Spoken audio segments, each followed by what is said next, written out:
Hello, everyone. This is Brother Brian, part of the Three-Headed Monster. Today, we're going to do a part three of our podcast, which is part of the Three-Headed Monster podcast. But we're going to continue on with this conversation of the black man's role in America. What I'm doing now, I just want to get other black guys, other brothers' opinion on what we need to do, and let's keep this narrative going. Um, Jerome's gonna be on a little bit later, so we're just gonna carry on today. I got my brother, my boy Rico, Little John. Introduce yourself, Rico. What's happening? What's going on? And then I got another brother of mine, which is Mr. Tarish Huey. What's going on, Tar? What's up, man? How's everybody? Let's get it in. Let's get it in and let's see where we're gonna go with this.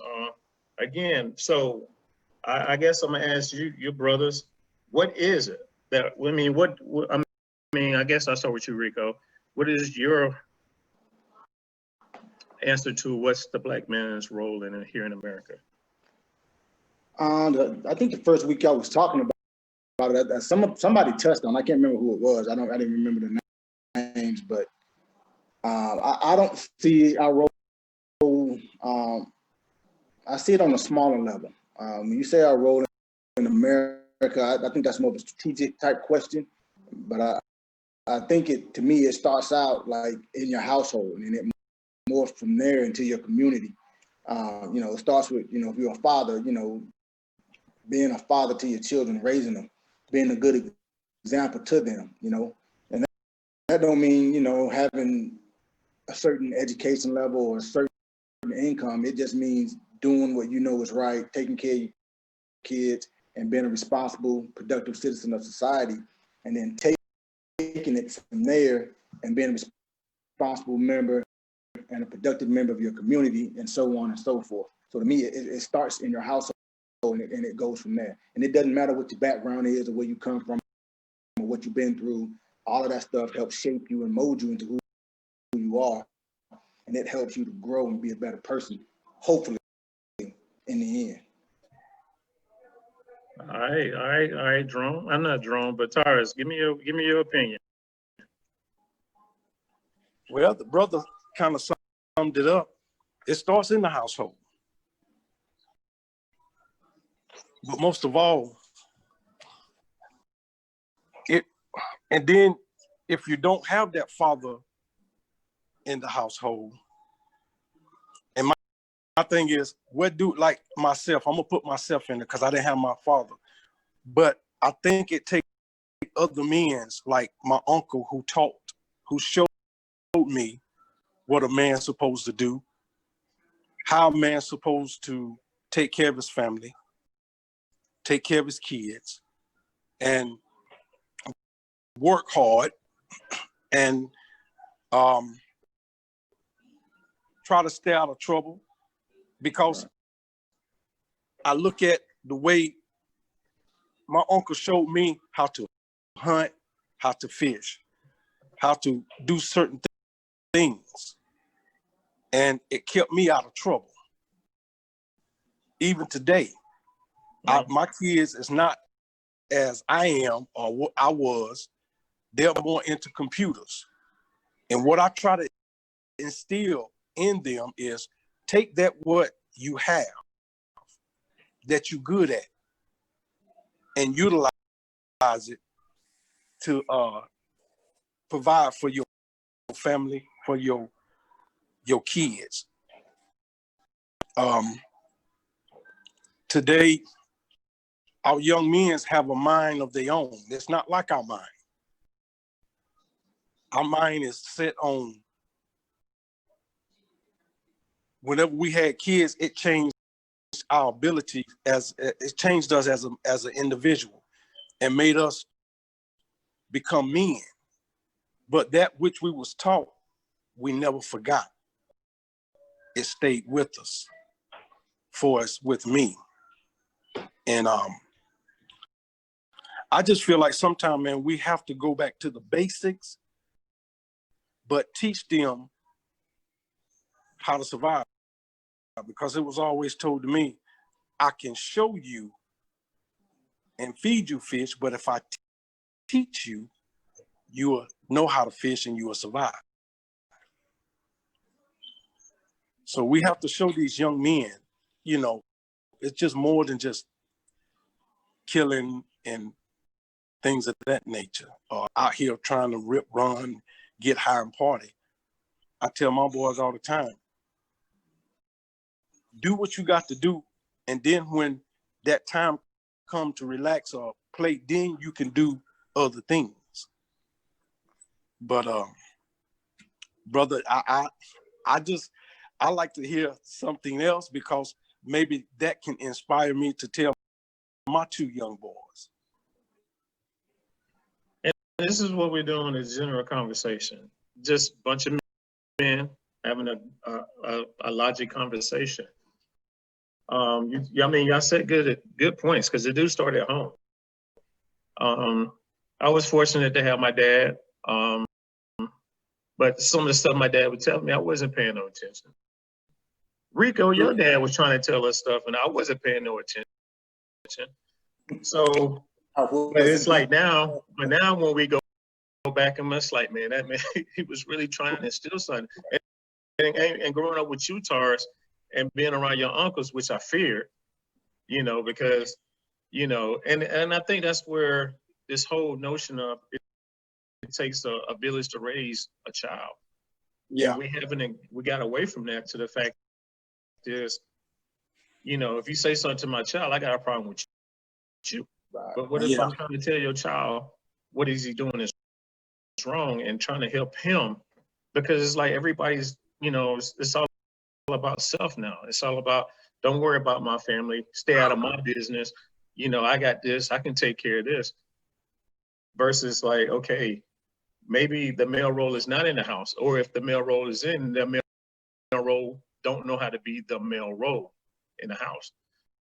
So that's why we're having this conversation. And that's why I gotta continue to keep this talk, because regardless of what's going on, y'all might be telling me something that might be helping me out.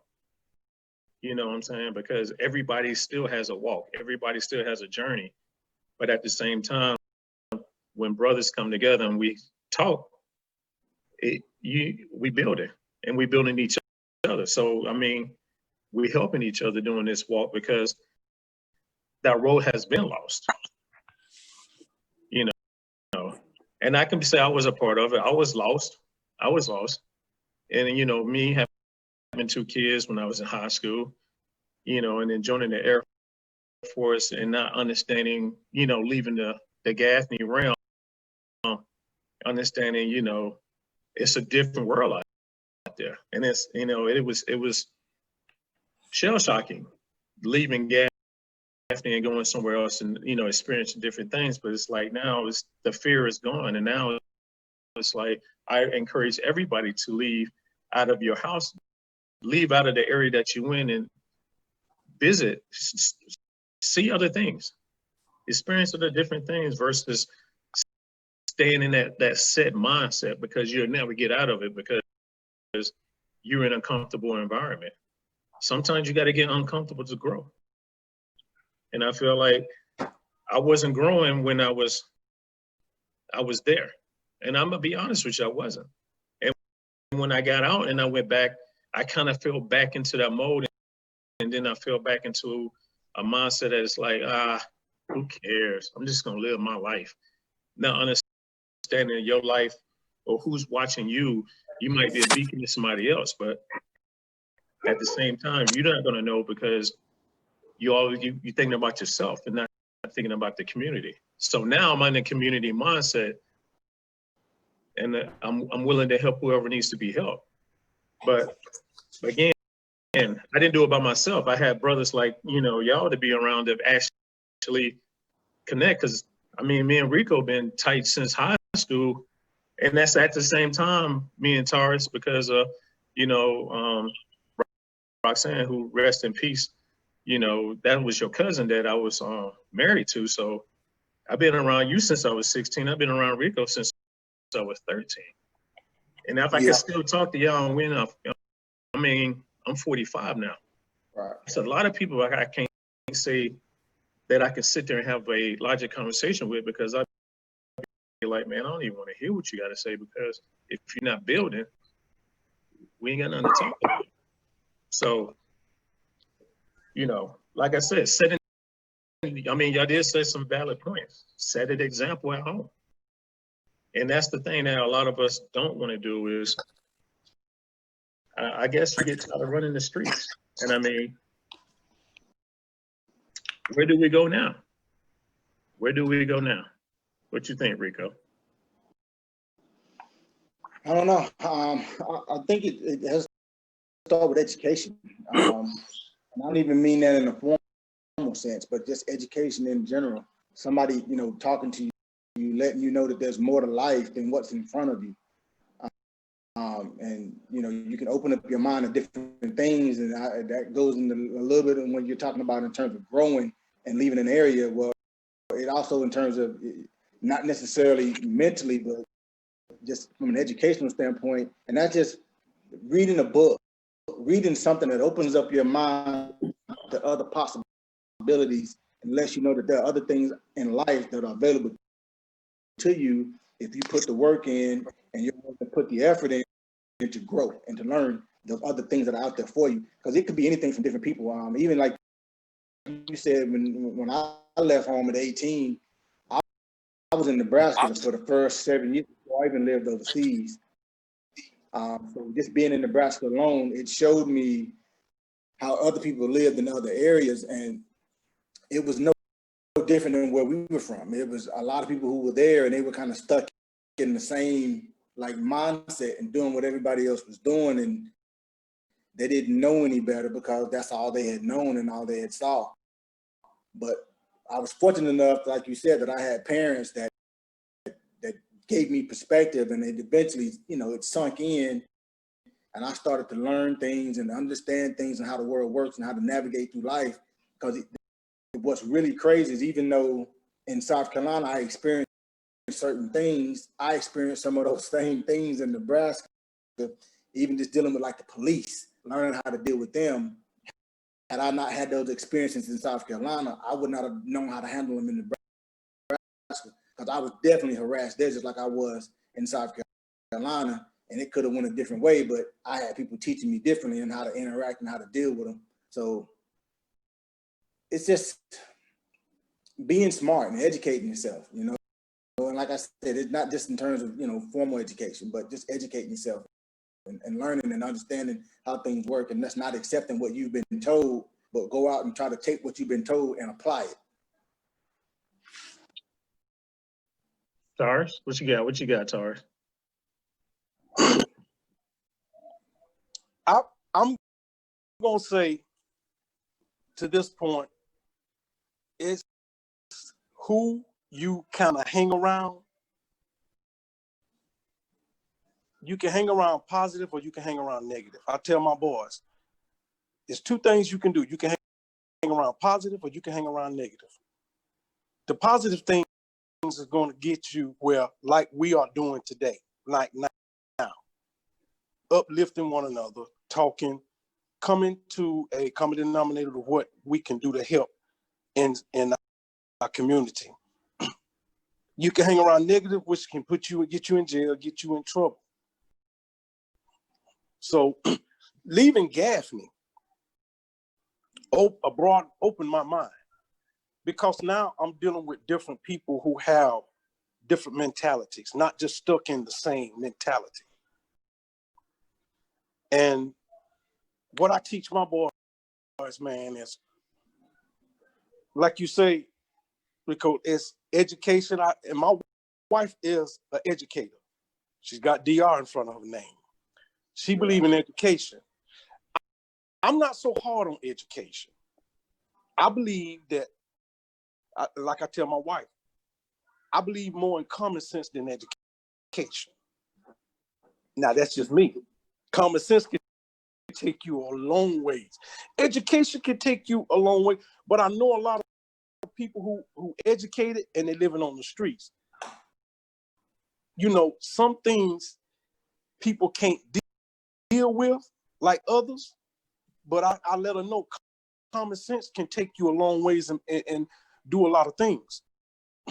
But I tell my boys, one of my baby boy who is 6'8", he's 16 years old. He's 6'8", 360 pounds. Mm. And I told him, I said, okay, what do you plan to do with this weight, with this height? So we signed him up for football. He tells me, I want to use football, but I want to get my education. I say, great. It don't matter if you don't play a down in the NFL. Right. As long as you get that education. Because I say, son, understand, I try to get all my kids to go to school, to get away, to get themselves, to meet new people, to broaden their mind. What we have as people, we don't want to broaden our mind. We want to stay in one predicament place and one predicament situation. We don't want to broaden. Right. You see what I'm saying? Me, I want to broaden my mind because I want to be able to have knowledge. I want to be able to know, like now, I brother, you were talking about the law. Here in Lawrenceville, I have been pulled over and had my gun on me. I'm a concealed weapon. I got my permit to tote my gun. I do too. I'm with you, bro. And the cop told me, he looked at me. He said, now I learned the law. Understand, I just didn't get the weapon and didn't know the law. So when he pulled me over, the first thing I pulled out was my concealed weapon on top of my license. And I gave it to him, and he looked at me. He said, do you have it on you? I said, yeah, I got it on my side. He said, oh, okay, all right. But you know, this is the weirdest thing that ever happened to me. He said, thank you for being a concealed weapon permit for practicing your Second Amendment rights. Cop told me this now.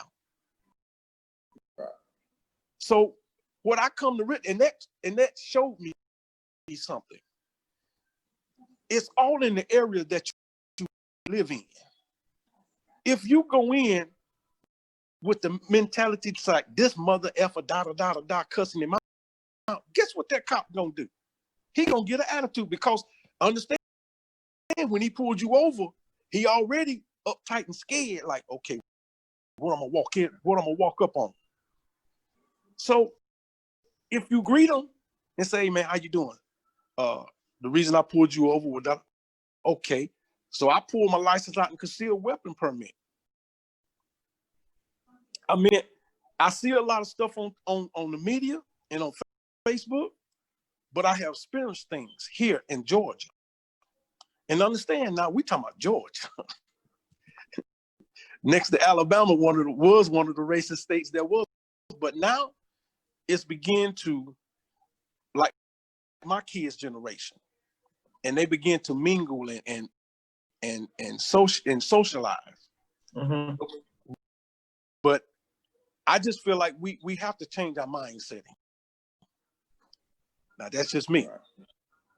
No, but that's what I meant by education. I didn't mean just like going and getting degrees, just being knowledgeable about your surroundings, your environment, the people that you're with, reading and understanding, like just reading books and understanding different aspects of psychology, sociology, people, how people interact. Yeah.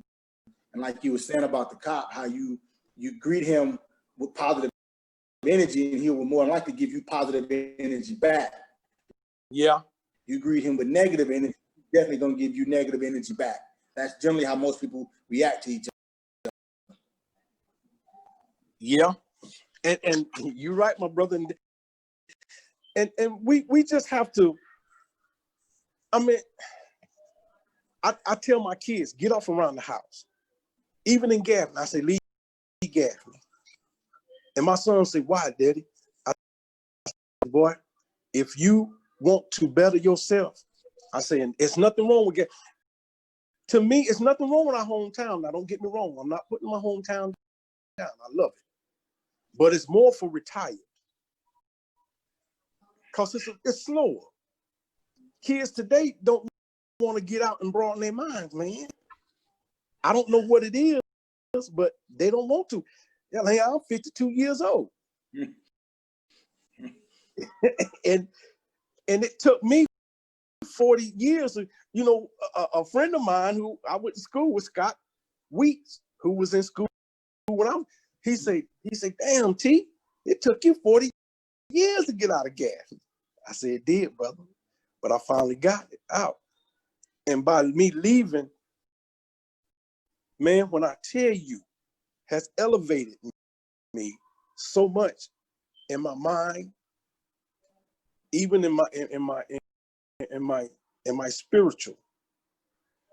It has taught me so much on who I am and what I am, because I used to live in fear.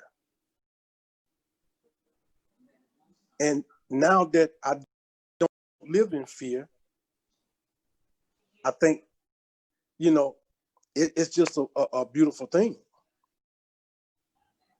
So I'm trying to teach my boys, don't live in fear. Broaden your mind. Educate yourself. Read, learn things. My boy was asking me about Black history. I said, then why are you asking me? You need to read about it. You need to know about it. This is who we are. And he would come to me and say different things, and we would go into this conversation. Right. And I said, you need to know these things, son, because when you go to college, you're going to meet many thousands of people who think different from you. Yep. You might meet some people that think that, hey, man, I don't believe in none of that mess you talking about. And then if you don't know nothing, how you going to be able to talk to him? Or even communicate on the level that he's on. Wow. And I mean, and that's real, because my journey is kind of like Ricco's journey, because we both joined the Air Force. I think a month apart. I went in October. You went in November, right? Yep. And Ricco is kind of one of the guys that kind of got me to leave Gaffney and, join the military. But at the same time, I ended up being stationed in North Dakota, and while he was stationed in Nebraska. So, but we were still about 8 hours apart. So we still was not close. And I'm in the top of the country. But at the same time, I experienced a lot of different things being in North Dakota that was similar, but it was, at my point, my experience was a little extremely more dangerous, because there's no Black people in North Dakota. The percentage is less than 1. And what we dealt with was a ton of racial tension between us, colors, and at the same time you have Native Americans, which were the Sioux Indians, who had a reservation there too. So not only did we didn't have no problems with the Native people, but we had a lot of problems with people who didn't understand Black people, because you got to understand the stereotype that we was getting was from the movie. You got to understand what movies was out back then. You got Boys in the Hood, you got Menace to Society. I mean, you had a lot of hardcore movies that was out, and that's how they predicted us. So was I called the N-word a lot? Basically on a daily basis. And that actually, to the fact is, it didn't affect me. At first it did, but at the same time, I had to understand my surroundings. Because if I did react like I wanted to, manhood, can jump up, and then at the same time, your manhood can get you killed or get you put in a position that you don't even understand. So I had to learn a lot, but it damaged me. It damaged me when I came home, because dealing with that and then coming back to Gaffney, I had a ton of trust issues. I had a lot of trust issues, and I actually had a lot of things that was going on mentally with me, because me dealing with depression and actually coming in to find out I was actually was dealing with post-traumatic stress at the same time. But I never dealt with it. But now, since I have dealt with it, but again, I did have to move out of Gaffney. I've been in Philadelphia almost 13 years now. And since that, I started reading again. I started then what happened is I started knowing who I was, started learning self. And I think that's something that a lot of people have to understand is once you move out of an area and then you have to survive on your own, you start learning a lot about yourself. And again, this is not knocking Gaffney. I love Gaffney. When I go home, I go home. You know, I see family. If I see friends, I see friends. But at the same time, I'm understanding the mindset that I'm having. A lot of people that you grew up with is not on the same level as you. So I think your point is there's no growth in comfort. In order for you to grow, you got to be uncomfortable. There's no growth if you're getting everything handed to you and you're doing what everybody else is doing and you're following the leader. The only way you can grow is by being uncomfortable and doing things on your own, because as long as somebody's handing you something or you're following somebody else's lead, then they're showing you what you should do, even if it's the wrong thing. But if you're doing it on your own, there's more growth in that, and you learn about yourself and you learn how to predict your own behavior and you learn about your own personality and how you navigate through those different situations without somebody else laying the foundation of the work for you. And that's fact. That is true facts. Well, you hit it on the head. I mean, it's a lot of times, Ricco, when you did come home and I was, still in Gaffney or I was in Green, but I wasn't who I was supposed to be. I was fighting a lot of trying to search, but at the same time, I was trying to be something everybody else wanted me to be, but not me being truly who I wanted to be. But you said a mouthful. You said a mouthful. Being what somebody else wanted you to be. Brothers, I'm going to tell y'all something. And this is the honest God truth. It took me 48 years. When my last kid graduated, I'm talking about my biological kid graduated from high school, it felt like I was free. Mm-hmm. And I told my wife, I said, I want to start a business. And I love to cook. I cook on the grill, I cook. And she said, baby, you need to open up a restaurant. I said, I'd love to. Been wanting to open up one for years before I even moved down here. But the stereotype, when I wanted to start a business again, boy, you got a good job. You making good money.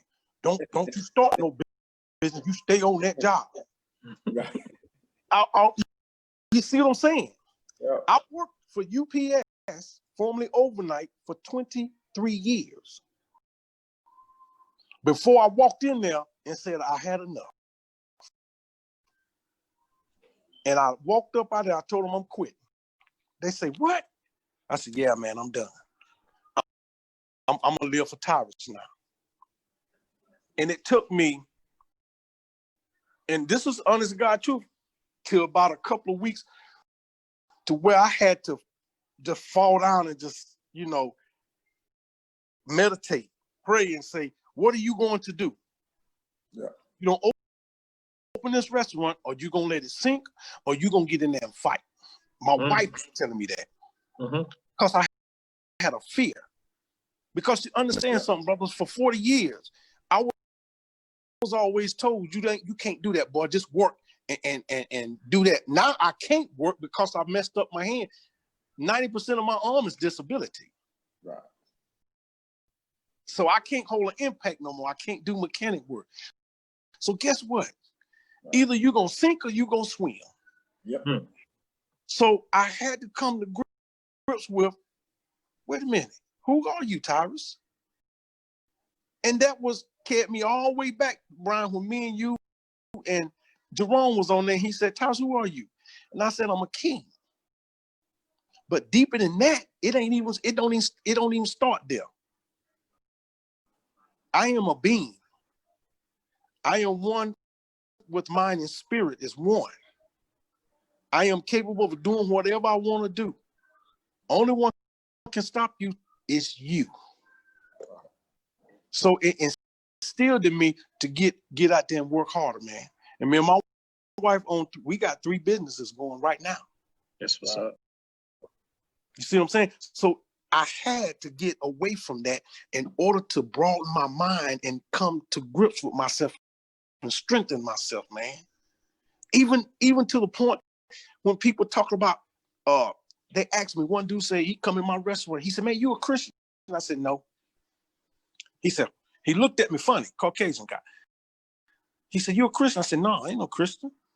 I said, what is a Christian? I say, Ku Klux Klans are Christians. I ain't no Christian. I don't profess to be one. I am a being. I am one spiritual.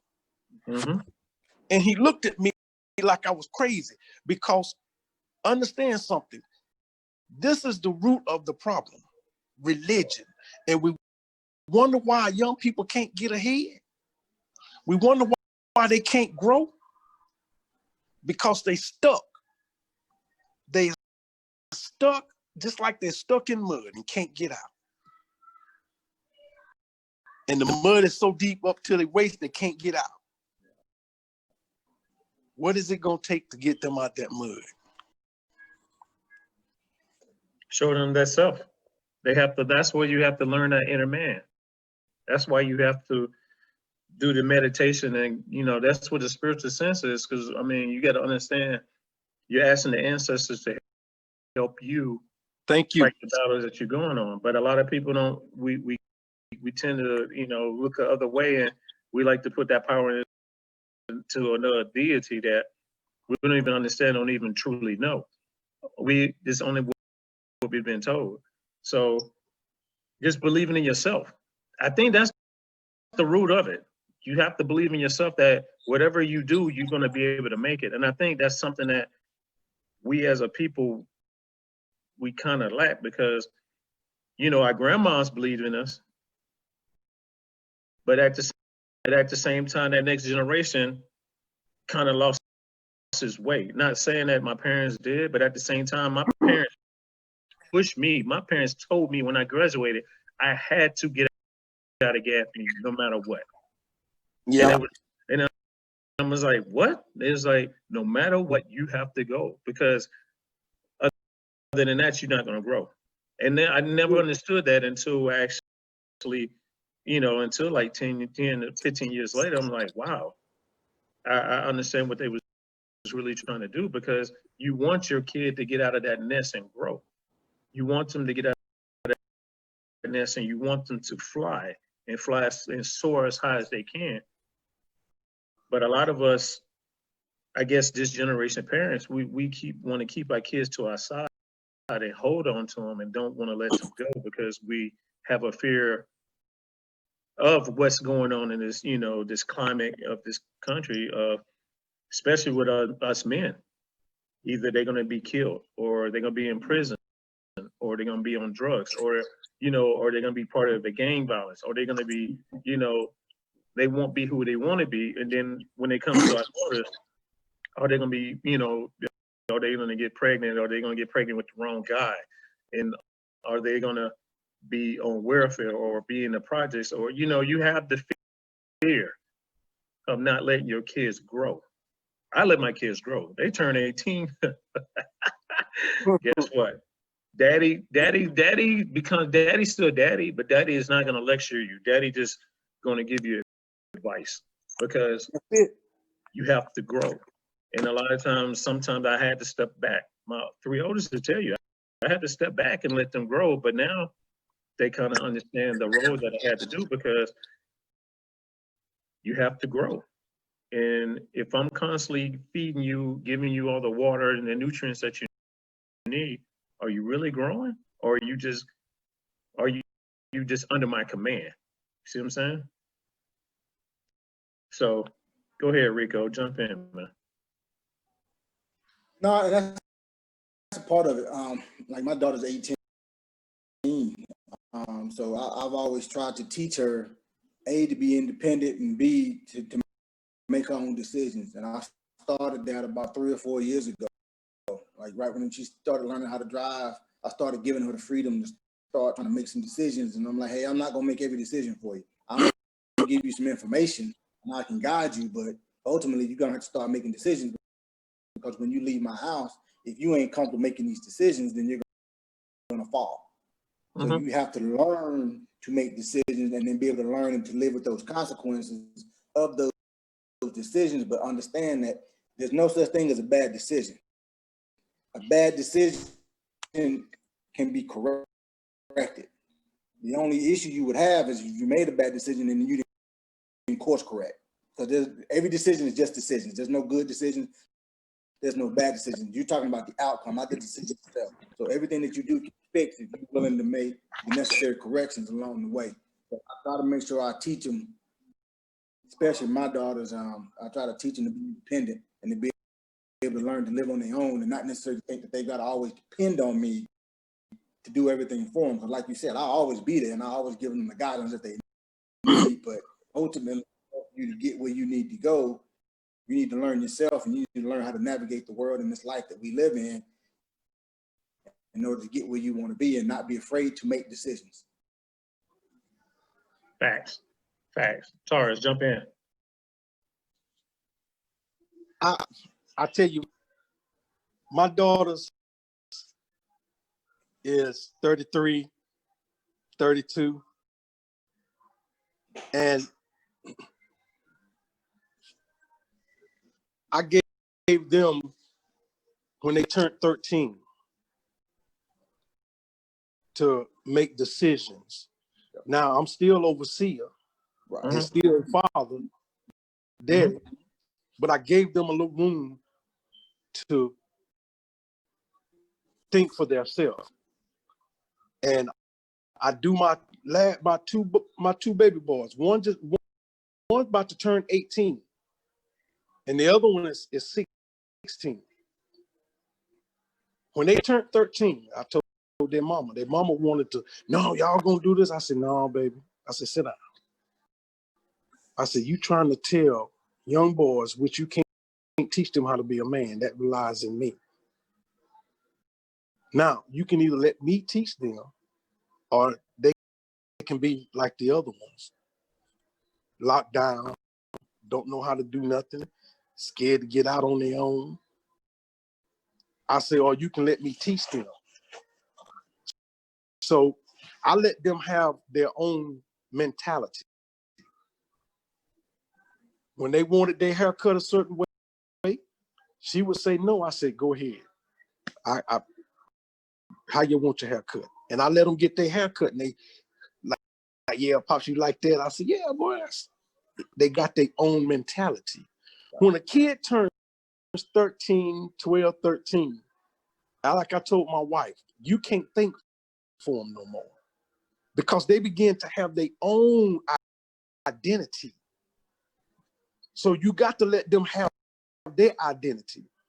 If you try to stop them, then you are stopping them from progressing and learning. And then when they get 18 and like, okay, what am I supposed to do? Because guess what? You've done everything for them. They don't know what to do. So let them grow up. Let them have their own mentality. My boys won't go out. Now, when they was younger, they wanted to go out. I said, wanted to go over some people's houses. I said, hold on. Before you go anywhere, we got to meet the parents. They was young. I said, I got to meet them parents. Because I said, I don't want you going over. You go over somebody's house and it be drug infested or whatever. We don't know what's going on. So they say, yo, so my baby boy, one of his friends, I met his mama, and my wife met his mama. He come over, spent the night. My son went over there and spent the night. And he was cool. So I teach them, if you got kids, you got to let your kids grow up. Now, when they from baby up to 12, you kind of, watching hard. But then when they get to that certain age, you kind of ease up. That's okay. Now we can see. And my boys now, they don't do drugs. They don't want to do drugs. If they, even at school, if they see something going on, oh man, we out. You see what I'm saying? I told my wife, I said, my head was so big you couldn't even get it outside. Because it lets me know what type of job I'm doing with my boys. And man, I kid with them. I said, boy, I bust your skull. Oh, Pop, why you gonna do that? Da, da, da, da. We go on. He'll come in there at the biggest one of all, 6'8". He come in there. Okay, what y'all got to eat? I'm coming in here eating up everything. And I said, boy, if you don't get up out of here, and he'll say, he'll throw a joke or whatever. I laugh, get up out here, boy, go on and eat it and go on. But you see what I'm saying? Right. I sought my standards when they was young. I told that tale and they know one I had to put about through the wall. The other I took the hinges off the door. The one with 6'8", yeah, I took his door hinges off. He went through the door. You see what I'm saying? But even though I put one in the wall and took the door off with the other one, they know my demeanor. They know when the kid and when not the kid. See what I'm saying? So you teach them. I sought my standards. Now y'all of age, y'all got your own identity. Now we can joke. Yeah. So now we can joke, we can kid, but I'm still dad now. Don't get it twisted. True. True. You see what I'm saying? But I give them that identity, and now they don't even want to hang out with certain people, man, unless it's positive, unless they're doing something. You see what I'm saying? And my wife said, you done a great job as a father. I said, no. I said, thank you for letting me be that father. But I mean, it's I guess that's the part a lot of us are scared of. Well, I knew I was, because again, my oldest boy, who is 28 right now, had him at 17, and I had his sister turn around 11 months later, at 18. So, having two kids at that age, and I didn't even know who I was, because I'm still a teenager, just trying to find myself. And it took a long time for me to find myself, man. I'm still learning a lot about myself as this journey goes, and I'm not going to quit learning. And that's the thing about it is that one motto I do say: if I'm the same person I was 10 years ago, well, that means I haven't grown none. And I think that's why a lot of people need to start measuring themselves, is you have to constantly keep evolving to be a better you. If you're not trying to evolve to be a better you, well, that means I can't be around you, because my energy and the way I'm trying to go, I'm still trying to grow. And then at the same time,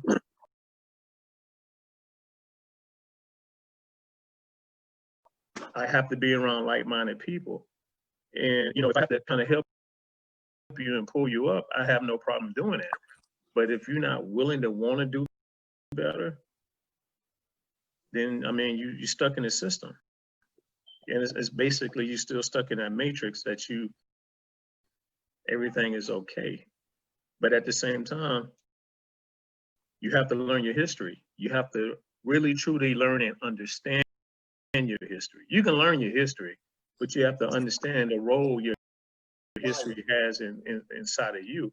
And a lot of us lack that, because we allow this current school system to tell us a bunch of BS that's not really true.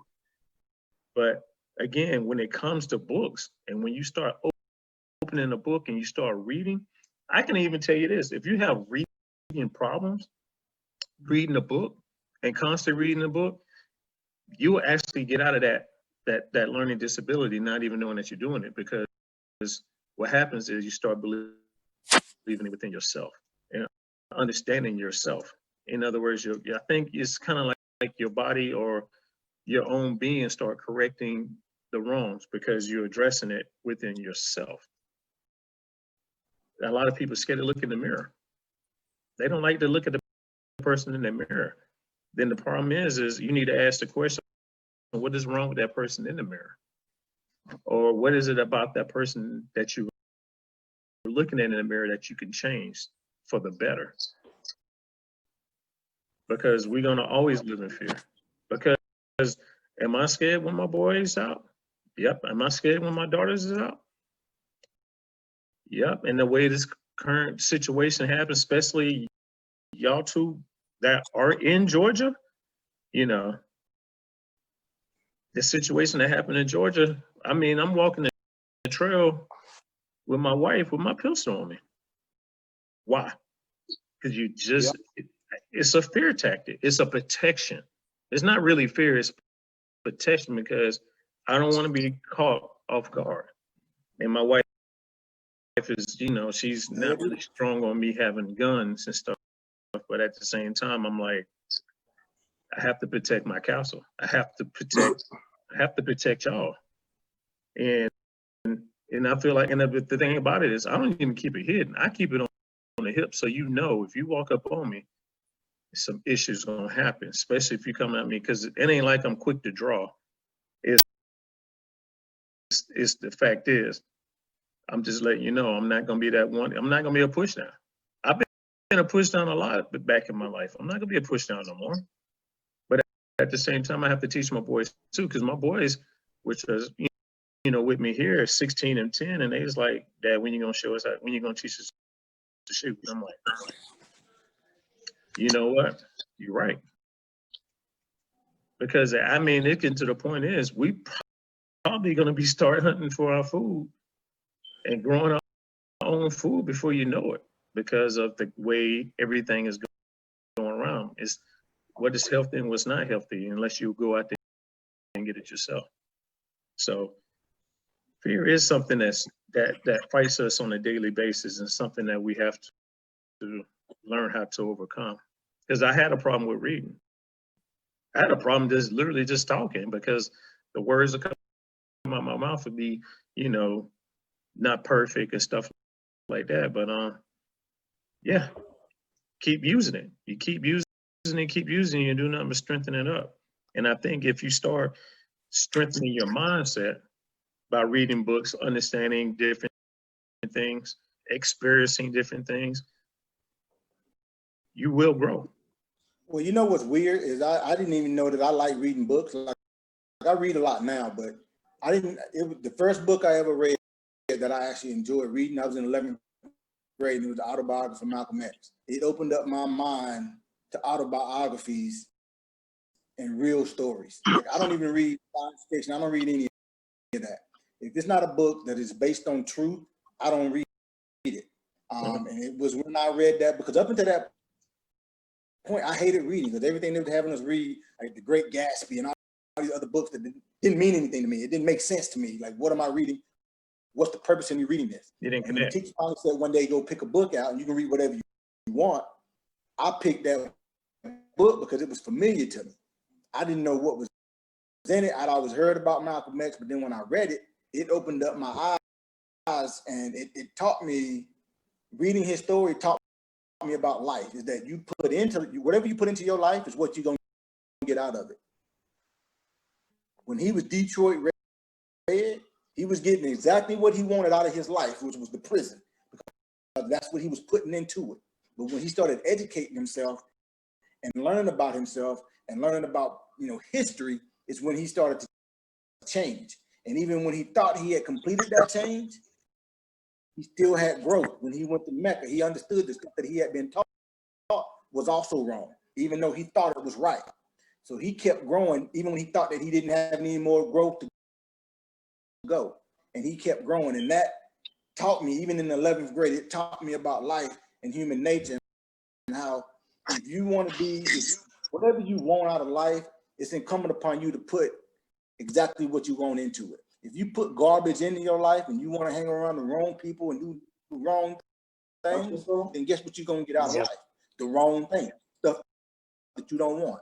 So in order for you to get where you want to be, it's going to take some sacrifice, and it's going to take you stepping out, doing something that everybody else ain't doing, and taking the ridicule that comes with it if necessary. So if you want to grow, then you've got to make the necessary changes and accept that it's not going to be an easy road. But then once you make that change, you will see that your life is better. Because I don't know anybody that wants to live in a bunch of stress and you depressed and everything else that comes with it. It's not a healthy way to live, and it'll put you in the grave more than anything, just as fast as a bullet will. There it is. Go ahead, Tar. Go ahead. Yeah, Go ahead, Elder. Go ahead, Elder. I read Malcolm X and Martin Luther King to do and I got ADHD, man, and I had to learn to get my head right, because one minute I could be going good, so I had to do like 15 minutes of reading, then stop. Then once I get my mindset, I have to go back and read again. But when I read upon Malcolm X and Martin Luther King, you was talking about what Malcolm X, how he was, they called it Detroit Red, and how, what made me love Malcolm X with an eighth grade education. Yeah. He mastered the dictionary. He mastered mathematics. He mastered reading.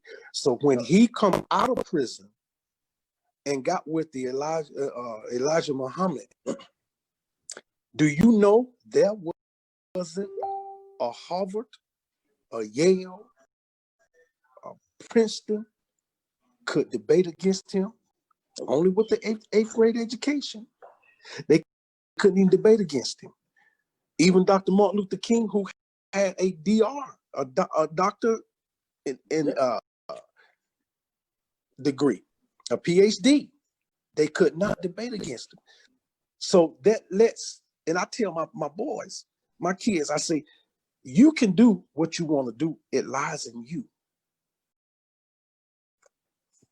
And I'm gonna tell y'all something, man. And this has come across my head. What put fear in people about us?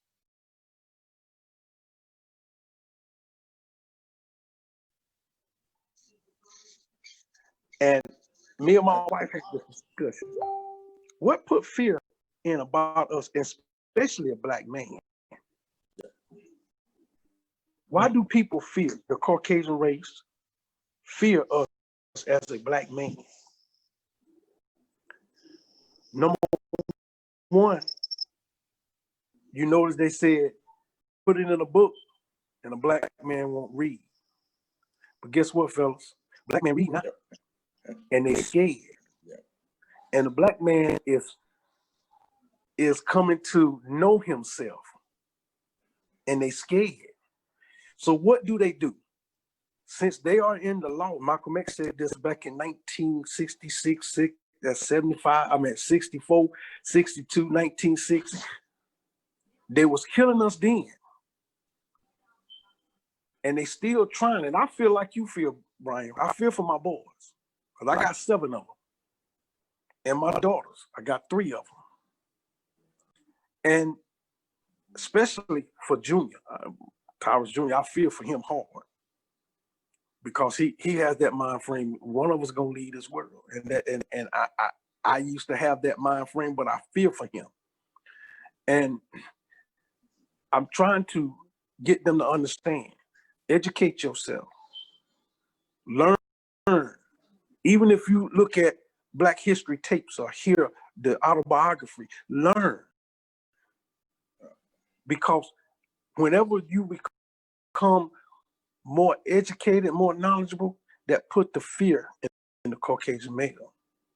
Because in their mind, these boys are coming together. And if they unite, if we unite, what a powerful force will be. That's why they are killing off the Malcolm X, Martin Luther King, because they were scared of the power that they was going to have for the people, and the people going to unite and have power. So we look at what is our role as a Black man. We must educate our youth. Even if they say, oh man, you talking, I try to make them think. And my wife uses this thing and that I use now. You know what I tell them? My wife said, where do you see yourself in 5 years? You know what I tell them? I said, where do you see yourself in 3 years? I make them think. Where do you see yourself in 3 years? And I say, do you see yourself in jail, death, or do you see yourself successful? And 9 times out of 10, they said, man, I'm gonna be successful. I said, then do it. Believe in yourself. Educate yourself and learn. Just don't sit back and twiddle your thumbs and expect everything come to you. It's not.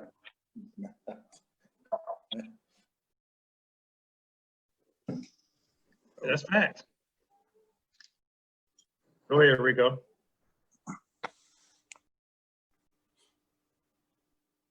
No, and what he's saying is right. Like when you ask somebody that, and you ask them, hey, where do you see yourself in 5 years, 3 years? Point. Because if you're not doing anything to get to that point, then there's no way you're going to get to that destination. So you have to be working toward that goal, and you can't be surrounding yourself with people who aren't allowing you to work toward that goal. So you've got to put yourself in a situation to get there. And a lot of times as kids, like you said, like if they ain't been shown, a lot of them think it's just going to get handed to them, or it's just going to happen on its own. And that's just not how life works. Even with my own kids, they're blessed and whatnot, but I tell them all the time, I didn't just get to this point overnight. Like it was growth. It was a lot of hard work getting to this point. And where I'm at right now, I'm comfortable, and you are reaping the benefits of that comfort, but it wasn't easy getting here. And they have to understand. You right there, brother. I mean, it gets to a point, and I mean, you're both making strong goals. And again, like now, my kids are comfortable. Right now, my kids will tell you I'm not the same person that I was years ago. In other words, they can call me, Dad, I need advice. And I'm like, all right, let's sit down and let's talk. 10 years ago, you called me like, Dad, I need to talk. I'm like, man, come on, man. What is it now? It would be my response is not in a positive mindset. It's like now I'm willing to be like, okay, let's tackle the problem. Let's to the root of it, and let's see if it whatever happened in your past, see if we can, correct it or see what we can do to kind of help it. Now, the question I got for y'all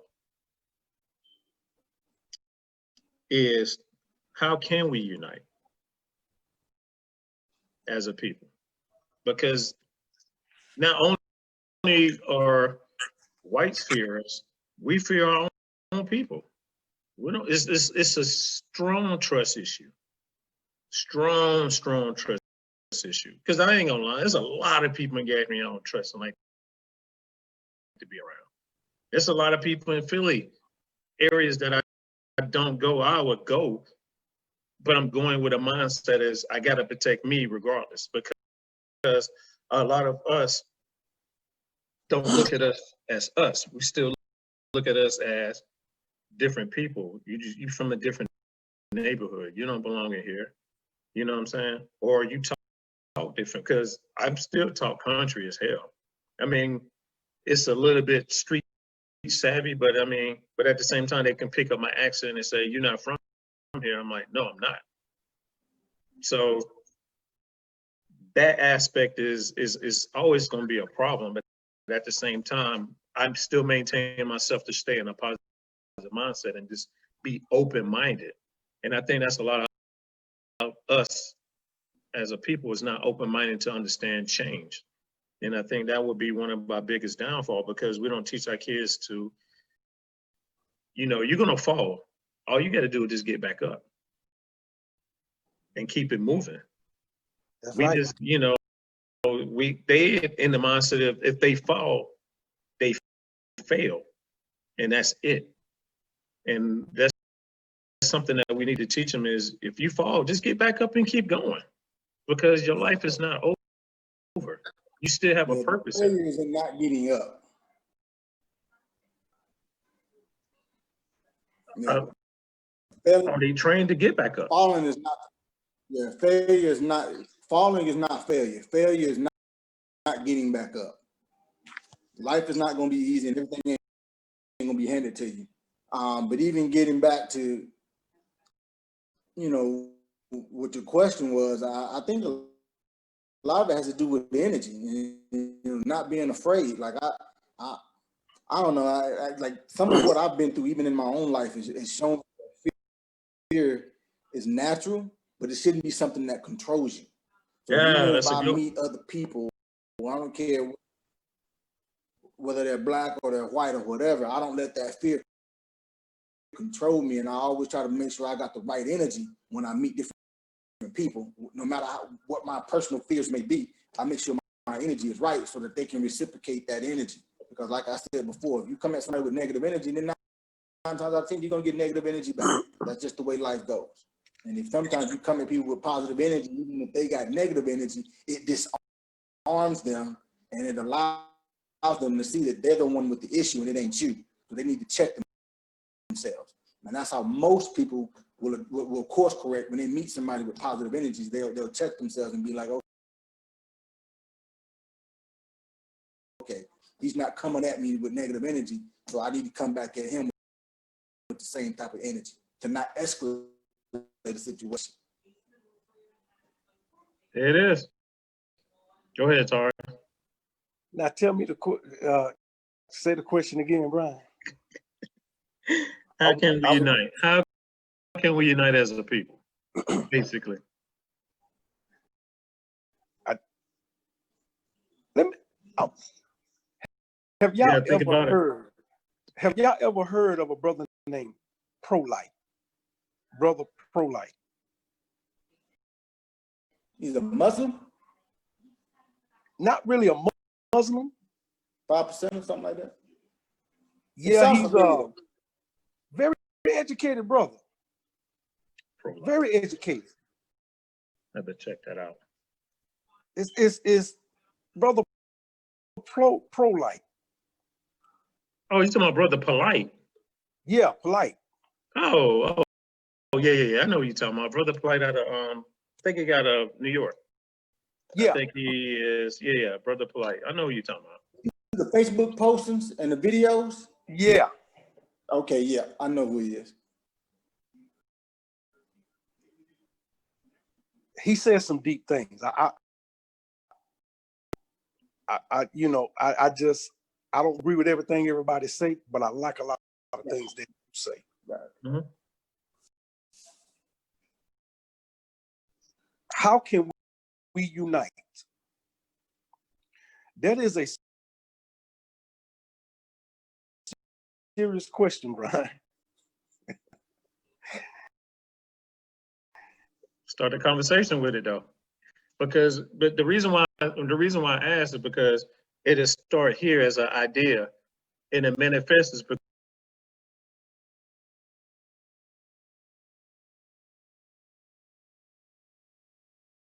we speaking it out. See what I'm saying? And that's the reason why I asked that question, because if we're talking about it and we try to come with a mindset of agreement on it, because everybody has different ideas, but at the same time, these ideas can be done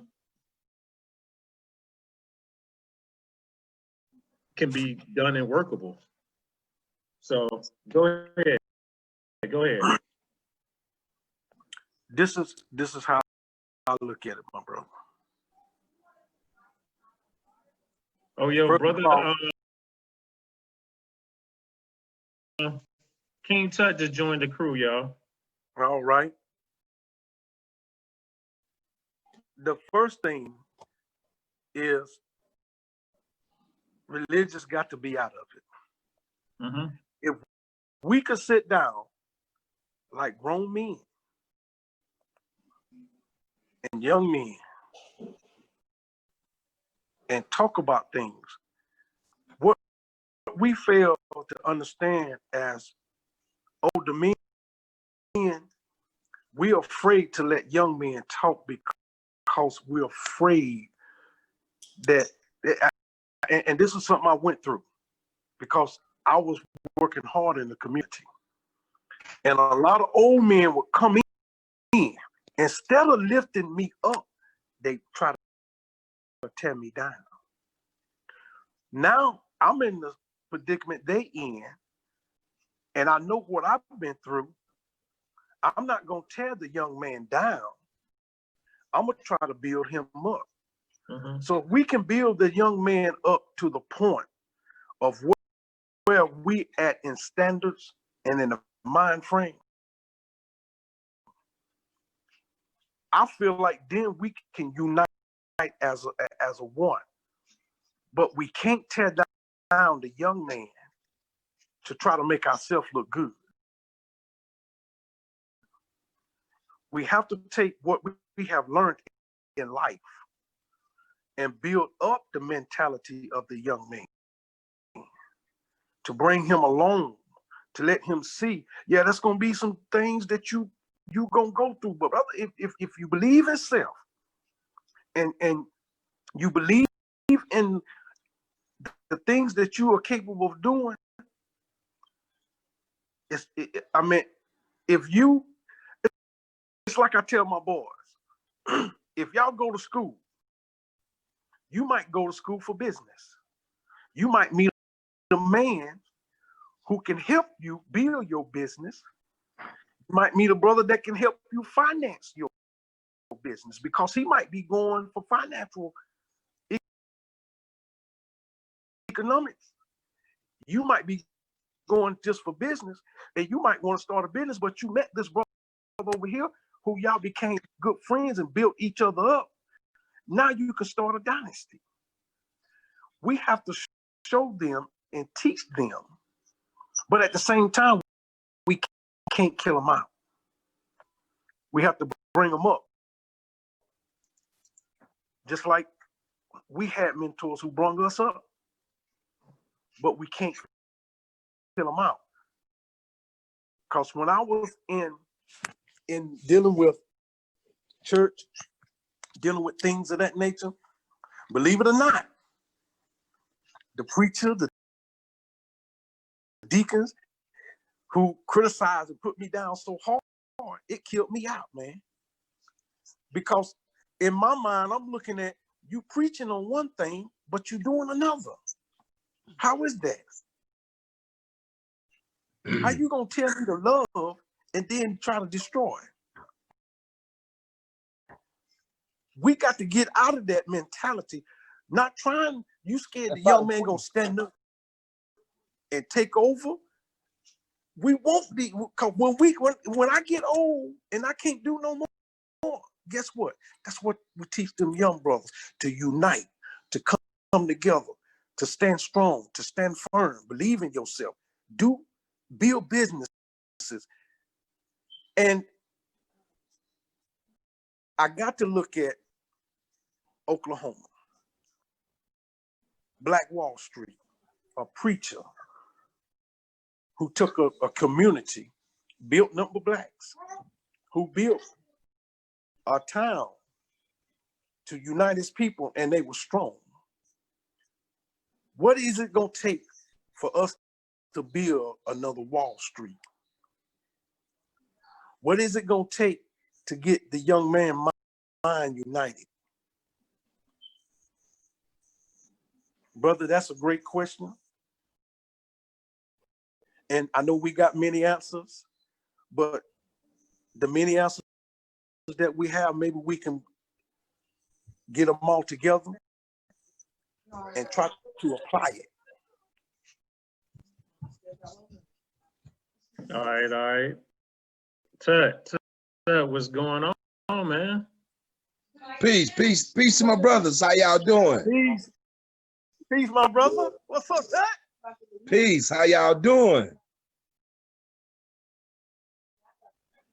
Yo, we going in, man. I know you about to. I bet you about to throw a grenade up in here. Go ahead, man. Set it off, man. If I recall, I think your question was, how can we come together as a people? Yeah. How can we unite? Yeah.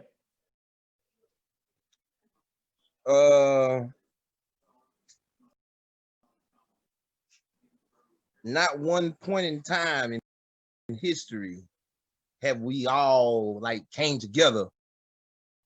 You know, I mean, like, you know, like everybody's on one accord.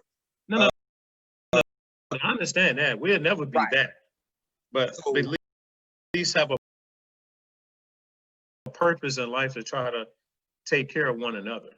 right. So therefore, like I say, there was never a point in time where, you know, we all was on one accord, but there was a universal law that we all abided by. You know what I mean? And you can see it. You can see it from pyramids from Africa, pyramids over to China, pyramids over to Mexico and the Olmecs. You know, all the pyramids show reference to sun, moon, and star. You know what I'm saying? And so it was a universal understanding and a universal law. Now, as far as us coming together, I mean, these laws have been in place. They're older than they're old as the sun, moon, and stars, which are these universal laws. I think the main thing is to learn these universal laws. Learning these universal laws, this creates a unity. This creates a moral compass. This creates a value basis, you know, to where people's actions have meanings. You know, people's name have a meaning. You know, to where things you doing have a meaning. So therefore, if we can come under a umbrella, or, you know, unite under a universal law, that's how we can come together, because the struggle is coming to everybody. Everybody know the struggle.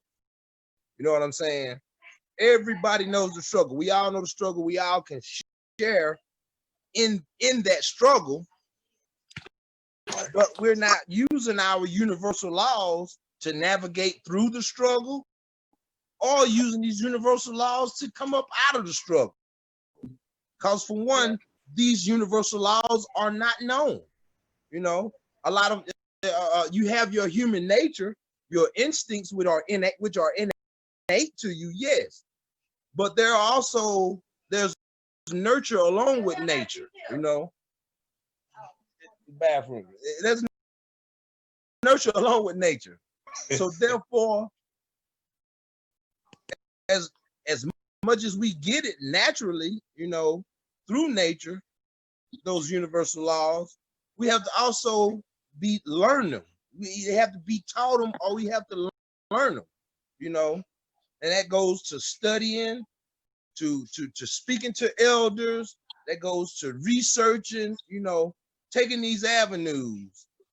And once we have this common hunger, then that's how we come on one accord, because of this universal law that we all abide by. We all got to live by. Our lack of understanding has us as savages. All right. That's Tut for you, y'all. Tut like to go deep into it. That's my metaphysics physical brother right there. All right, Jerome. All right, so the three-headed monster is on. Jerome, I mean, you know. What's going on, fellas? Hey, What's up, man? What's up? What's up? What's I asked a going on? question, and Yeah. tech go in. Everybody giving a point on how can we unite? Right. People? Right. And I'm glad your sound is better today. Yeah. How can we unite as a people? I think first of all, you got to realize we are people. I think unity comes with having a common ground, having a common focus. It doesn't mean that we all have to believe the same. It doesn't mean that we all have to even see the struggle that he mentioned the same. But we all have to understand the goal that we're trying to reach. We all have to agree upon the end. Because, like I said, I always talk about if you can't articulate what your problem is, it's hard to solve the problem. So we have to unite on what the problem is. We have to unite on what it is going to take to solve and get us to the goal that we want to be. What's up, love, man? But like I said, I hadn't been as engaged with the conversation. I just got on, so. No. But all right, then. All right, Rico. What else you got? Some more to add to it, Rico? They summed it up pretty much. I was thinking more surface level, and Mr. Tuck that went deep on us, and he broke it down to another level. So I'm good. What about you, Tara? You want to add more to this question? It just Chuck don't went so deep, brother. It's hard to touch that. I told you, man. Tut be just dropping them bombs, man. I told you he'd be doing that. He'll be paying attention to what he be doing, though. But I mean, at the same time, though, that's who he is. That's who he is, and that's the respect, though, because Much respect. you need that different mindset, because at the same time, it comes to a fact that we do really truly need to understand a lot of different things. And again, we learn from one another. Like I said, I learned from being around you brothers. I mean, I'm talking to 4 of y'all right now, and I can tell you all 4 of y'all, I have a part of y'all has been embedded in me. That's funny. I got that country come out. Embedded in me to try to help me be a better person because of the models that I have seen. Because I have watched, my boy Rico become that family man. And, I respect him for that. And I appreciate that. Jerome, again, when it comes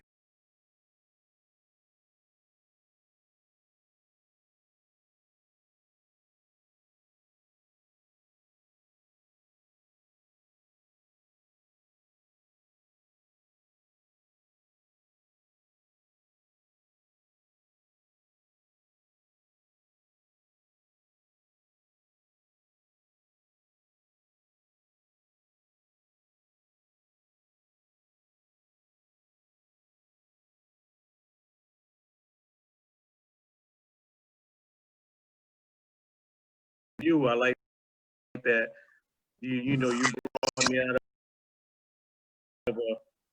of a dark place.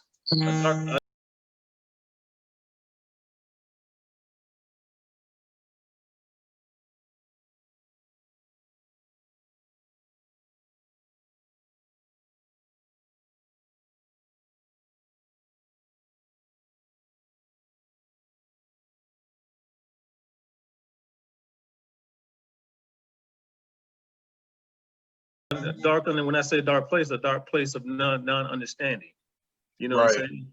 Taurus, I watch you grow from being that dude I used to hate to be around, because if you rolled around, I knew it's like, yo, I'm about to get pumped or something, to being that man that you are right now. And Tut, and come on, Tut, me, you, and Ricco go all the way back to Bethel Church, and where we at right now is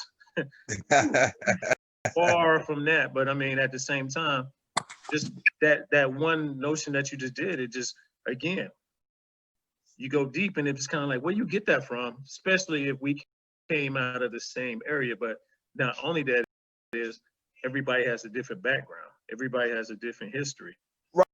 Right. And see, like, you know, my background, I've been studying this for a very, very, very long time, you know, and my dad, all praise is due to him, you know. I can't thank him enough. My dad, I don't want to say he forced me, but he opened my eyes at a younger age, you know. And so, I mean, even my name, King Tut, you know, I had this name since I was young. So I had to learn history at a young age, you know. That's why I got in trouble a lot in school, because, you know, I felt like the teachers wasn't telling me nothing. I had to learn how to, you know, come back and associate into reality sometimes. But, you know, we've all studied, you know, we've all took our different avenues, you know, we all come from the same backgrounds, you know, and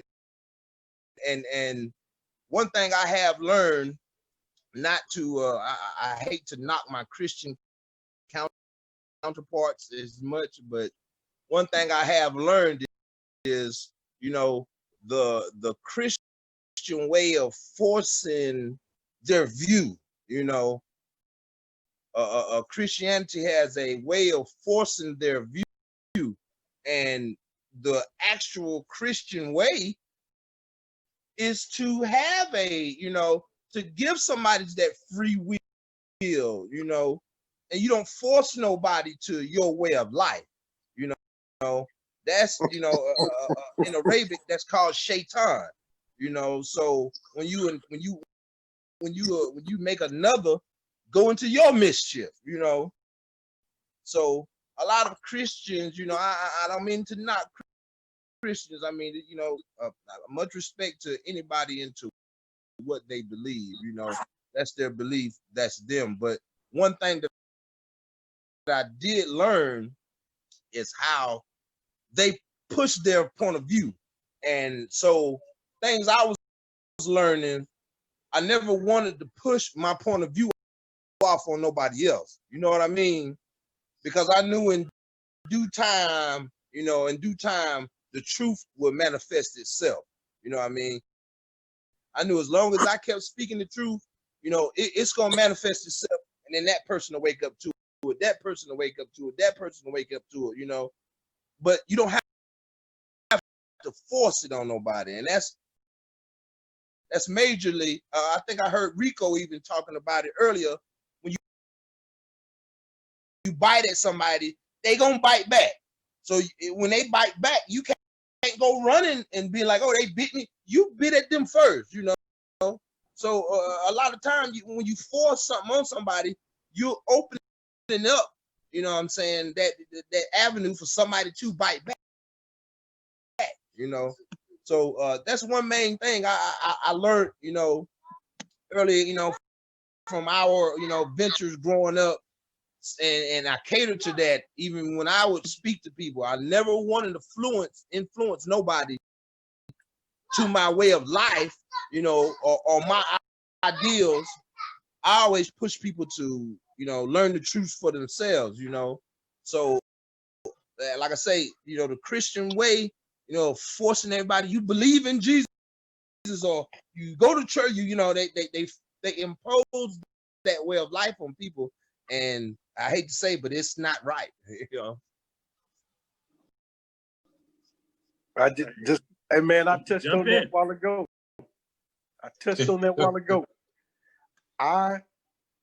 Like I was telling the fellas, I do not consider myself to be no Christian. I don't accept Christianity. No, it's not not relevant for me. So, and I tell them, I say, Ku Klux Klan Christians, but they'll kill you. I said, so what does that tell you? And I'm like you. I don't force my value, my opinion or my values on people. Right. What I do is tell them, search for yourself. You ain't got to believe me. Search for yourself. And I say, when you find inner peace with yourself, then you will become to realize the whole thing that you've been told all your life is not the way it is. Like me and Brian and Tut and Ricco, we came from a little town that you were forced. If you didn't accept this, oh, you was wrong. You was dying. You were going to hell. You were this and that. Wait a minute, hold on. When I got out of Gaffney and started broadening my mind and educating myself, I said, wait a minute. Everything that you've been telling me is not the way that it is. Right. So whenever I tell people, and I tell a young man named Roderick McGill, you know Roderick, Brian. Y'all know Roderick. Roderick gets on there. When he get on Facebook, man, he go at people. Y'all dumb mother, da da da da da. And I had to tell him. I said, look, brother, what you learned, you researched, and you become to know better. Everybody ain't gonna know that because you ain't Gaffney. I say from the day they was born, it was instilled in them. I say, if you tell a child that she's ugly or he's ugly from day one all the way up to they 18, guess what gets stuck in their head? Oh, my dad said I was ugly. It's gonna stay in their head. They got my Wi-Fi. It's gonna stay in their head. So I told him, I said, how you get them? It's love them. Hey man, that's the way you okay, no problem. And I tell him that. I said, don't try to instill it on them. Let them get it for themselves. They'll come to grips with it. If they don't, then hey, that's them. If they want to stay in that mindset, then let them stay in that mindset. Right. Ricco, you quiet, man. You ain't got quiet for it, man. You just sit back, just listening. Yeah, I'm just listening, bro. Taking it in. Jerome, I know you say you won't be able to be on here long, man. Go ahead and drop that science that you do, man. Go ahead and drop the bombshell like Tut did, man. Tut got everybody say, Tut got people quiet, like, man, I don't know what to say now. Right. You know how you do. Now what, like I said, I'm from about 40 minutes away from y'all guys. The church scene is where me and Brian actually first met. So religion, of course, in the South is going to be instilled into every Black person. Right. Right. But once you get of age and you get up to the age where you can actually research for yourself and understand for yourself, that's what's not taught inside those establishments. It's always about being conformed and following blindly.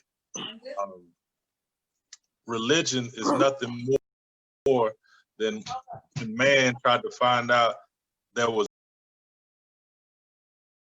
more about himself other than his being, what was outside of him, and that was the practice, and they practiced it over and over and over, and it became religious.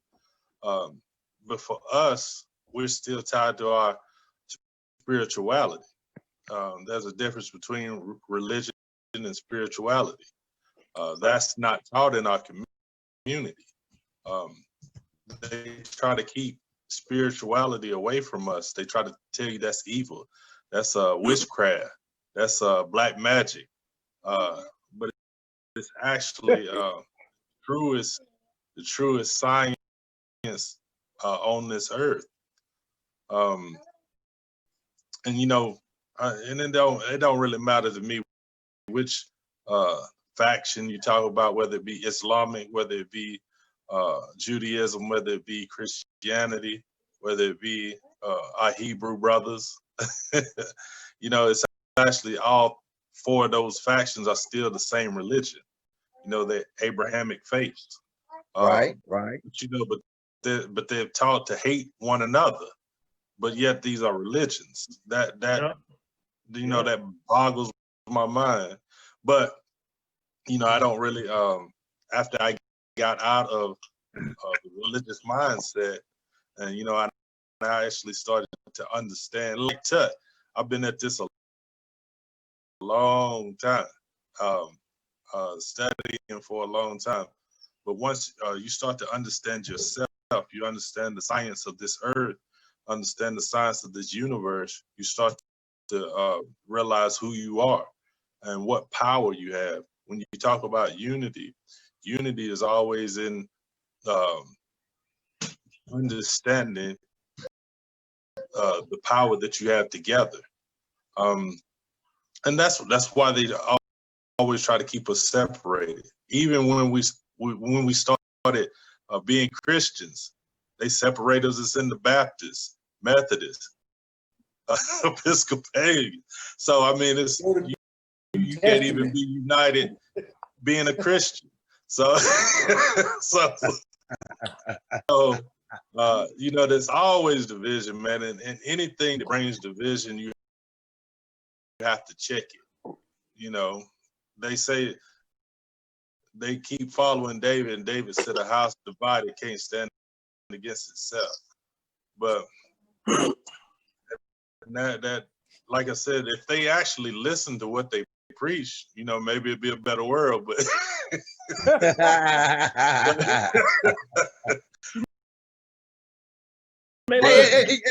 not to cut your wisdom, Jerome. You make a very valid point. Yeah, he did.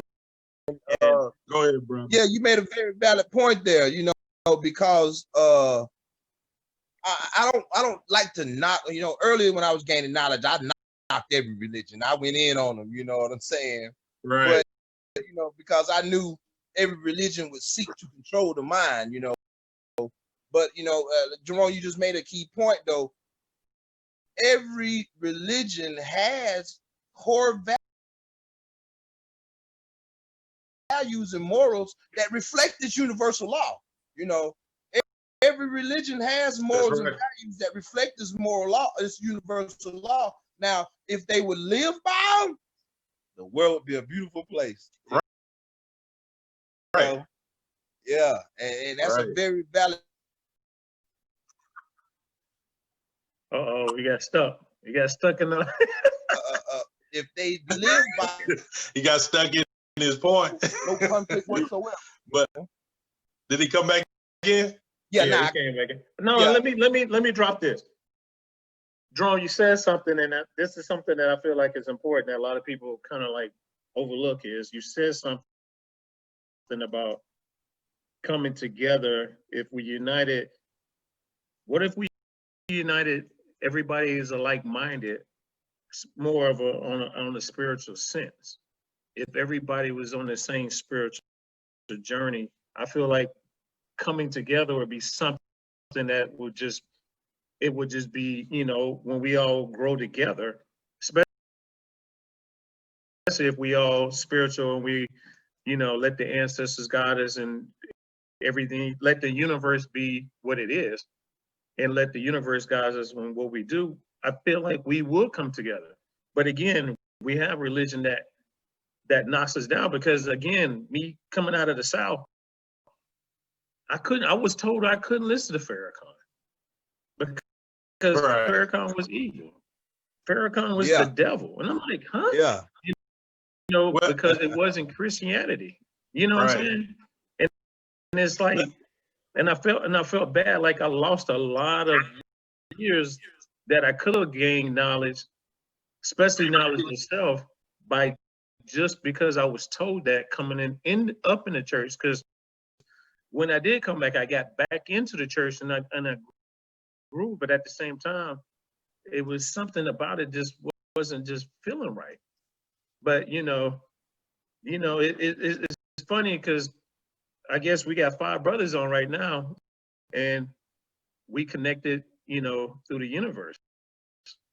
We didn't say You we know all what? Christian. You know what You I'm know saying? what? What?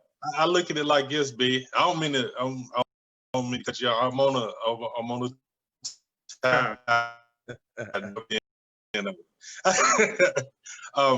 It's interesting that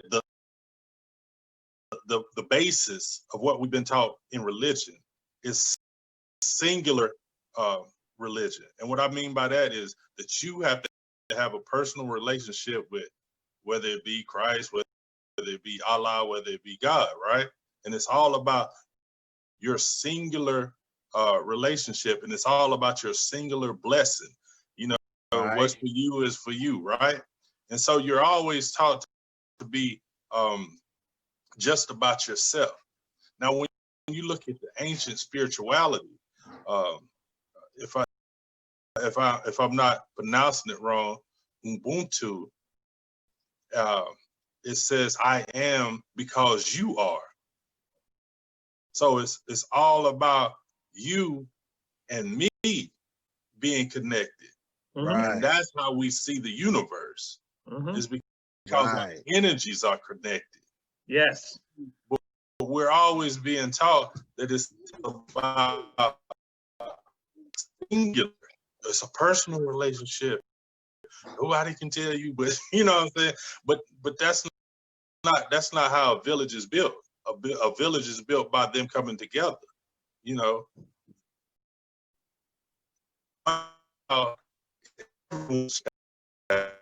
You're breaking up, bro. And so we've lost. I said one child is everyone's child. Mm-hmm. These are some of the principles and the teachings that we've lost over the time. Had this other platform beat into you and forced into you, and so you don't see spirituality as how it should be in your life. There it is. Ricco, get in, man. Come back in here, Ricco. Hey, my brothers, man, I got to get up early in the morning. I enjoyed myself. I love y'all, brothers. We got to do it again. Let me know when.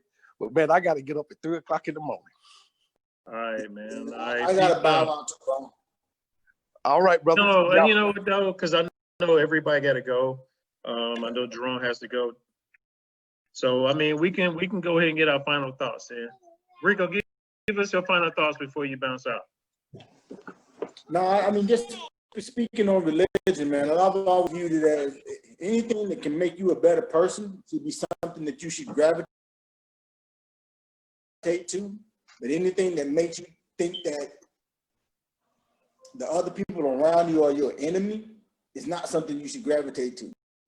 Anything that somebody teaches you and then you can't question it is a problem to me. And it's always been a problem. And this is just in terms of religion. If you can't teach me religion and I can't ask you a question about it, that's a problem for me. And that was always my main conflict with religion, is why can't I question it? If I can't question it, then what are you teaching me? Because then you're not teaching me, you're telling me. Right. And that's a completely different conversation and construct of what religion is supposed to be about. It's supposed to make you a better person. In order for you to be a better person, you got to ask questions and get knowledge and gain understanding. It's one thing if it's just a one-way conversation, that ain't teaching. Right. All right, Tirish, go ahead and get your last word in, man, so you can bow out, man. I know you got to go open that business up in the morning. Go ahead, man. Well, it's whenever you become closed-minded, you can't learn. And when you open your mind, you can learn. And that's something I had to come to grips with.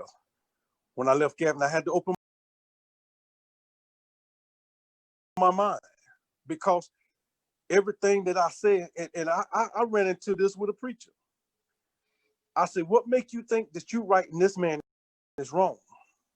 If he don't believe in the death and the burial, resurrection, then he's wrong. I said, how can you say that? How can you say that he's wrong? This man might have read something that helped him.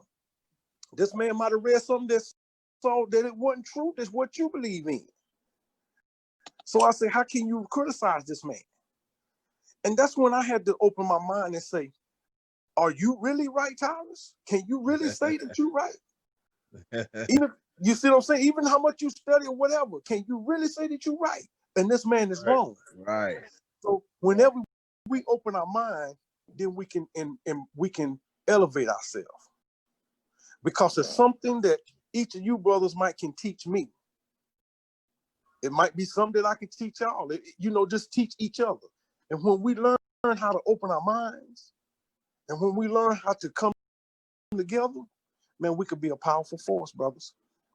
Facts. My brothers, I love y'all. Peace, unity, and love. Let's do it again.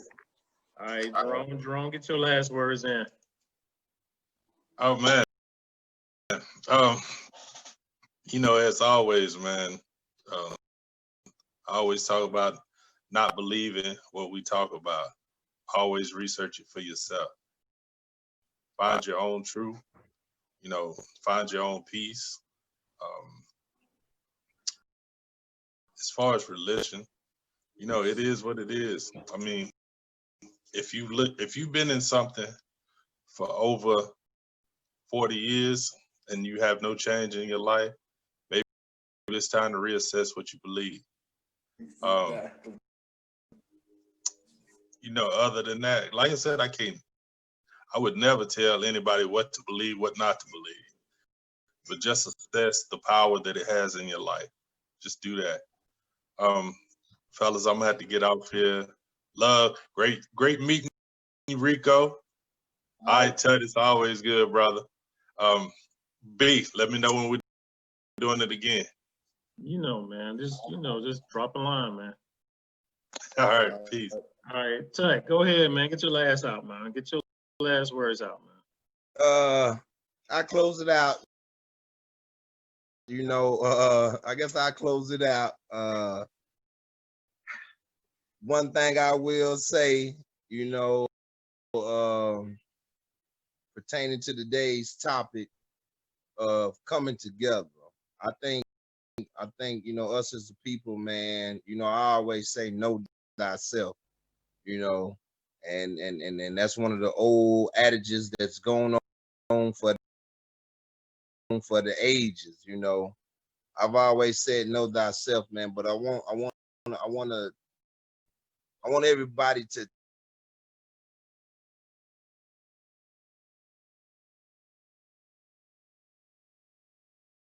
take an opportunity, reflect on, like Tyrus and like Jerome said, like Ricco said, go back and do some research, like Tyrus said, and when you speaking to someone, think about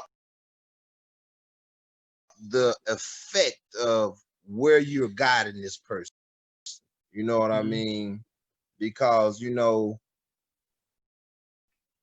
the blind can't lead the blind. So if you can't tell somebody the truth, an undeniable truth, the unadulterated, if you can't give them that truth, then don't lead them astray. And that's a main problem we got a lot of times, man. People lead other people astray, and once you get on that path of being astray, it's hard to be led in the right direction. It's easy to be led in the wrong, So I think, a lot of people need to be cognizant of what they're delivering to people and how people are going to take it and go with it. Because, when you're giving people information, and you haven't researched it, you just going off of what somebody else said, you're leading this person astray. You know what I'm saying? You haven't researched this, none at all. You know, just like they used to play the old game. You say one word at the table and you pass it around the table, and by the time it get back to you, it ain't the same thing. You know, we need to focus on delivering correct information, so that we all can unite under a universal banner of knowledge and understanding. Knowledge, wisdom, understanding. Sun, moon, stars. This is our way of life, man. Spirituality, whatever you want to call it. This is our way of life as humans. You know what I'm saying? That we can unite with one another and live. We're supposed to be creating motherfucking miracles. Excuse my language. I know some of y'all, but you know, I'm heated about this because we're supposed to be creating motherfucking miracles. We're supposed to be creating miracles to this day by the technology and the knowledge that we have. And the only reason we don't is because the same way that this mystic science system was taught unbased throughout Europe, you know, they took a whole tour and encapsulated it, held it. This science is known, but when we try to give it out, they kill us. You know, they kill us, our leaders. You know, a lot of black men. You know, this is what the story of Jesus reflects. We are leaders. We are guys that know how to take this knowledge and share this knowledge and spread it peacefully. And you know, if we ain't taking the time to learn exactly what we're divulging to people, then we're continuously throwing people on in the flock to be lost more, you know. Yeah, it is. Told y'all, boy, Tut be throwing them bombs out there. You got anything else, Rico? Nah, that's it, brother. All right, y'all. This is the Three-Headed Monster podcast. Check us out on Podbeam, Three-Headed Monster. We got difficulties on our YouTube page, so you know, we're still working on that. But at the same time, y'all, know thyself, understand thyself, and it's continue to build. I appreciate you, Ricco, Tirish, Tut, Jerome, yeah, just being on, because we're having a conversation that a lot of people can't really see. A bunch of brothers on here having a conversation, and we talking about building. We ain't talking about nothing crazy. We ain't talking about, yo, we gotta go out here and get this money, or you know, or anything that's not of who we are. And again, yeah, I guess that's knowing thyself. And like I said, I appreciate your brothers. Appreciate everybody that's on the front line doing what they're doing and try to, you know, keep this country together. I mean, it's hard. I see it, but at the same time, and other people, if you're dealing with something mentally, hey, open the book and read, and watch what happens when you relieve yourself, because you put yourself in the book, and then you tend to lose yourself in the current situation that you're in. So I encourage everybody to, you know, open the book and read and meditate, and you start learning about yourself. So again, this is the Three-Headed Monster, and we out. Peace. Peace. I'll let you.